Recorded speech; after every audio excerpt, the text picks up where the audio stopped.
ಮುಖ್ಯವಾಗಿ ಕತೆ ನಾನು ಬರೆದಿದ್ದು, ಅದನ್ನ ನಾನೇ ಶೂಟ್ ಮಾಡಿದ್ದು, ನಾನೇ ಎಡಿಟ್ ಮಾಡಿದ್ದು. ಓವರ್ ಆಲ್ ಏನಾಗುತ್ತೆ ಅಂದ್ರೆ ಒಂದು ಸಿನಿಮಾ ಆಗುವಾಗ ಫಸ್ಟ್ ಎಡಿಟಿಂಗ್ ಹೋಗ್ತೀವಿ, ಅಲ್ಲಿ ಡೈಲಾಗ್ಗಳು ಈಕ್ವಲೈಸ್ ಆಗಿರಲ್ಲ, ಕೆಲವು ಡೈಲಾಗ್ಗಳು ಮಿಸ್ ಇರುತ್ತೆ. ಇನ್ನೊಂದು ವಿಷಯ ಹೇಳಲೇಬೇಕು, ಈ ಸಿನಿಮಾ ಸಿಂಕ್ ಸಿನಿಮಾ ಅಂದ್ರೆ ಸಿಂಕ್ ಸೌಂಡ್ ಅಲ್ಲಿ ಮಾಡಿರುವ ಕೆಲವೇ ಕನ್ನಡ ಸಿನಿಮಾಗಳಲ್ಲಿ ಈ ಸಿನಿಮಾ ಕೂಡ ಒಂದು. ಸೊ ಡೈಲಾಗು ಆಲ್ಮೋಸ್ಟ್ ಇತ್ತು, ಆದ್ರೂ ಸೌಂಡ್ ಇಫೆಕ್ಟ್ ಮಿಸ್ಸಿಂಗ್ ಇರುತ್ತೆ, ಮ್ಯೂಸಿಕ್ ಮಿಸ್ಸಿಂಗ್ ಇರುತ್ತೆ ಮತ್ತು ಮಿಕ್ಸಿಂಗ್ ಆಗಿರಲ್ಲ. ಆ ಹಂತದಲ್ಲಿ ನಮ್ಗೆ ಜಡ್ಜ್ಮೆಂಟ್ ಸಿಗಲ್ಲ. ಅದಾದ್ಮೇಲೆ ಮ್ಯೂಸಿಕ್ಗೆ ಹೋಗ್ತೀವಿ.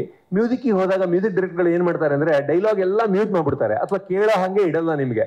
ಅಷ್ಟು ಜೋರಾಗಿ ಮ್ಯೂಸಿಕ್ ಹಾಕಿ ನಿಮ್ಗೆ ಸಿನಿಮಾ ತೋರಿಸ್ತಾರೆ, ಆವಾಗಲೂ ಜಡ್ಜ್ಮೆಂಟ್ ಸಿಗಲ್ಲ.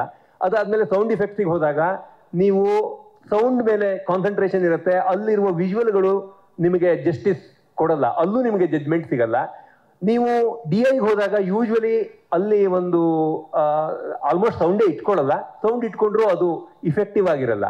ಸೊ ನಮಗೆ ಸಿನಿಮಾದ ಜಡ್ಜ್ಮೆಂಟ್ ಅಂತ ನಮ್ಗೆ ಏನಾದರೂ ಸಿಗೋದಿದ್ರೆ ಅದು ಮಿಕ್ಸಿಂಗ್ ಸ್ಟೇಜಲ್ಲಿ ಸಿಗಬೇಕು. ಮಿಕ್ಸಿಂಗ್ ಆಗುವಾಗ, ಕಳೆದ ವಾರ ಮಿಕ್ಸಿಂಗ್ ಆದ್ಮೇಲೆ ನಾನು ಈ ಸಿನಿಮಾವನ್ನ ನೋಡಿದೆ ಮತ್ತು ನನಗೆ ತುಂಬಾ ಎಕ್ಸೈಟ್ಮೆಂಟ್ ಆಗಿದೆ, ಒಂದು ಕಾನ್ಫಿಡೆನ್ಸ್ ಬಂದಿದೆ, ಖುಷಿಯಾಗಿದೆ, ಅದೆಲ್ಲ ಇದೆ.